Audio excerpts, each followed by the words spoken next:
ఈ నెల 2వ తేదీన అనకాపల్లి ఎంపీ రమేష్ నాయుడు జిల్లాధికారులకు జమ్మలమడుగు రిపబ్లిక్పై ఇచ్చిన లేఖపై కూటమి నాయకులు దేవగుడి నాగేశ్వరరెడ్డి స్పందించారు. కడప జిల్లా జమ్మలమడుగు రిపబ్లిక్ క్లబ్లో ప్రెస్ మీట్ నిర్వహించారు. ఈ సందర్భంగా ఆయన మాట్లాడుతూ రిపబ్లిక్ క్లబ్ ఇప్పటిది కాదన్నారు. రిపబ్లిక్ అనేది రిహబిలిటీ క్లబ్ అని, సీనియర్ సిటిజన్స్కు రిహబిలిక్ క్లబ్ చాలా ఉపయోగంగా ఉందన్నారు. రిపబ్లిక్ క్లబ్లో మెడికల్ క్యాంపులు, జాబ్ క్యాంప్ జరుగుతున్నాయన్నారు. జమ్మలమడుగు నియోజకవర్గంలో ఎంపీ రమేష్ అరాచకం, ఎమ్మెల్యే ఆదినారాయణ రెడ్డి అడ్డుకున్నందుకే ఇలా చేస్తున్నారన్నారు. ఎంపీ రమేష్ది లెటర్ మాత్రమే, స్క్రిప్ట్ మాత్రం వైసీపీది అన్నారు. వాళ్ళ సోషల్ మీడియాలో అది అడ్డంగా దోచుకుంటున్నాడు అని ప్రచారం చేస్తున్నారు. కూటమి నాయకులు తప్పు చేస్తే ఆదినారాయణ రెడ్డి మాటలు స్వీకరిస్తామని తెలిపారు. ఎంపీ రమేష్ నాయుడు డమ్మీ లెటర్కు మా సమాధానం ఇదే అని తెలిపారు. ప్రాంగణంలో మెడికల్ క్యాంపులు కానీ, జాబ్ మేళాలు కానీ, సాంస్కృతిక కార్యక్రమాలు కానీ జరుగుతున్నాయి. ఇది కేవలం ఎంపీ సీఎం రమేష్ నాయుడు కుట్ర.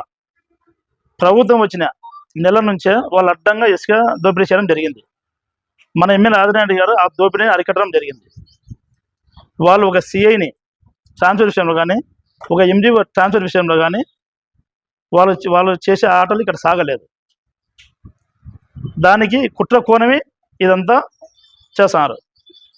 ఓన్లీ ఇది లెటర్ మాత్రం సీఎం ఎంపీ రమేష్ నాయుడు గారి, స్క్రిప్ట్ మాత్రం వైసీపీ నేతది.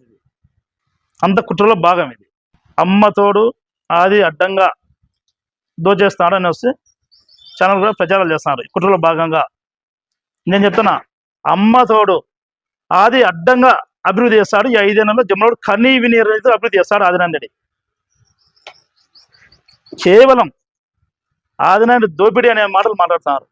ఈ ఆదినారాయణ దోపిడీ అనే చేస్తే స్ప్రింగ్ కానీ, ఆయాన్ కానీ, ఆదాని కానీ ఎన్నో సోలార్ కంపెనీలు ఈరోజు మన జమ్మలమడుగు గ్రామం చూస్తున్నాం. నిన్న ప్రెస్ మీట్ ఇచ్చాడు కడపలో. తప్పు చేస్తే చెప్పుతో కొడతాడు. అది నేను కావచ్చు, కూటమి నాయకులు ఎవరైనా అసాంఘిక కార్యకలాపాలకు పాల్పడితే ఖచ్చితంగా ఆదినారాయణకి ఏ మాట దాన్ని మేము స్వీకరిస్తాం. మేము కూటమి ప్రభుత్వానికి న్యాయం చేసే వాళ్ళే తప్ప మీరు కూటమి ప్రభుత్వానికి తూట్లు పొడుస్తారని